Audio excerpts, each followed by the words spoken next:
Hello বাবা, মায়ের সঙ্গে তোমার কি হয়েছে? না রে সুমাইয়া, তেমন কিছু হয় নাই। দেখ না, তোর মা আমি একটু বাড়িতে ফিরতে দেরি করলে কেমন আমাকে ঘরে উঠতে দেয় না, দরজা খুলে না। মানে আমার সঙ্গে রাত দিন শুধু অশান্তি করে। বাবা, তুমি যেহেতু জানোই যে মা বাইরে থাকতে পছন্দ করে না, তো বেশি রাত বাইরে থাকার দরকার কি? সকাল সকাল সকাল বাড়িতে ঢুকলেই তো পারো।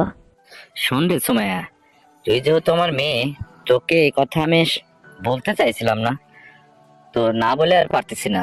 আসলে তোর বাবার যেটা দরকার তোর মা সেটা তো দেয় না রে। এই জন্য বড় আক্ষেপ করে বেশি রাত চায়ের দোকানে বা হাটে বাজারে বাইরে থাকি। কি আর করব বল। বাবা, কি বলবো তোমাকে, এরকম পরিস্থিতির মধ্যে আছো, তাহলে তো একবার আমাকে বলতে। আরে বাবা, সব কথাই কি সবাইকে বলা যায়? আর তোমাকে বলেই বা আমি কি করতাম? তুমি কি আমার কোনো এটার ব্যবস্থা করতে পারতে বলো? এটা একমাত্র পারবেই শুধু তোমার মা।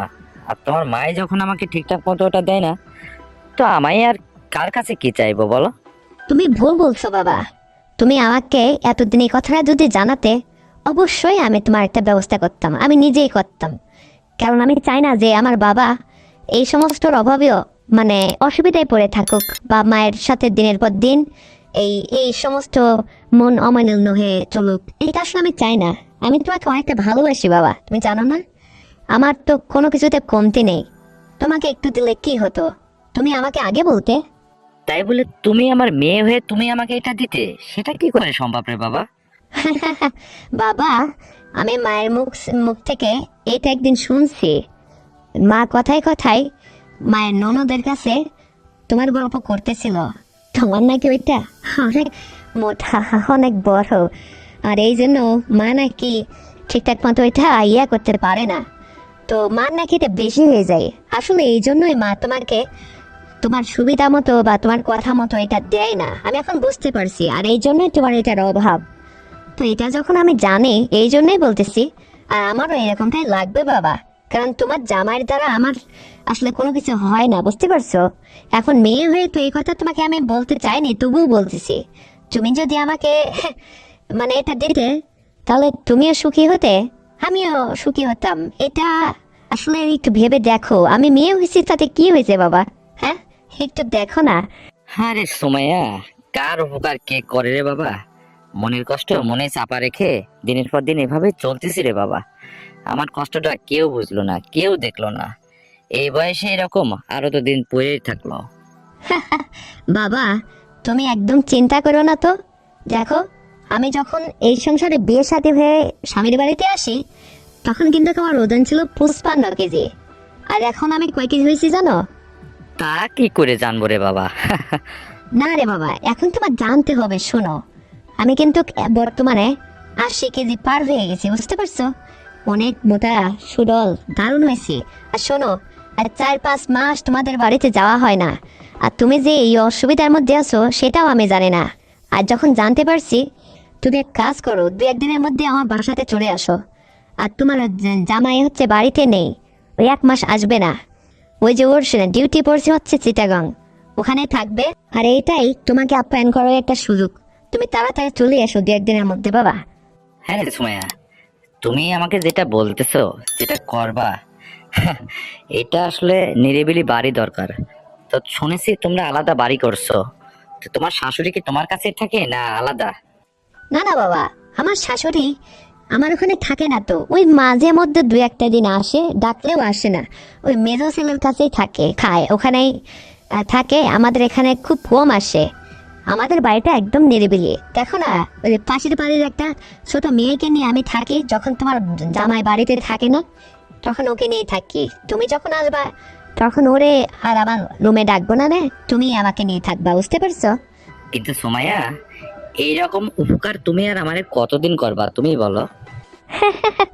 বাবা, আরে যতদিন আমি তোমাকে চালিয়ে নিতে পারবো, অতদিন তো তুমি থাকবে, অতদিন তো করবে নাকি? আর যখন সম্ভব হবে না, তখন একটু রেস্ট নেবে।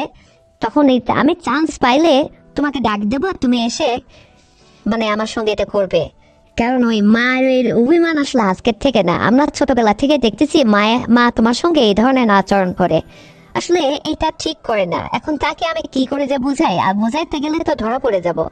এই জন্য মাকে কোনো কিছু বোঝানোর দরকার নেই, এবং তোমাকেও বলি মা যেন এটা কোনো কিছুতেই বুঝতে না পারে।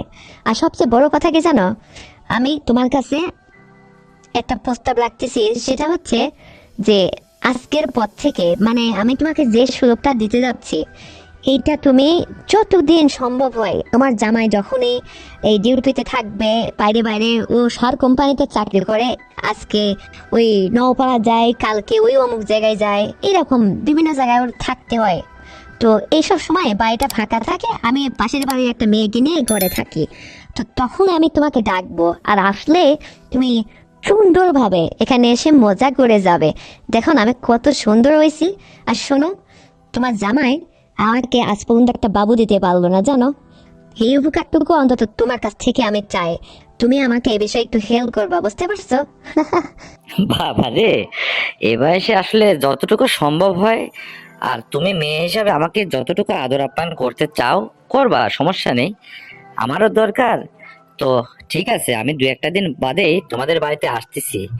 তো তোর মা আসলে কি বলবো, এই বয়সে তোমার মায়ের সঙ্গে আসলে আহ, যেটা বলতে গেলে আমার খুব কষ্ট হয়, মনের কাছে খুবই কষ্ট লাগে রে বাবা। এখন কিছু বলতে পারি না, তোমরা বড় হয়ে গেছো, পরের বাড়িতে সংসার করতেছো, এখন তুমি তো বোঝোই। আমি তো একদম থুপথুপে বুড়ি, তাও তো বুড়ো হয়ে যায়নি, কিন্তু তোমার মা যে এরকম আমার সাথে করে, এই জীবনটা ধরে এইভাবে আমার সঙ্গে চললো সে, আর আমি সহ্য করে গেলাম। কিন্তু এই জন্য আমার একটু ফিরতে রাত হয়, তখন সে কি করে, কোথায় গেছিলে, সেখানে যাও, আসার দরকার কি ছিলে, দরজা খুলতে চায় না।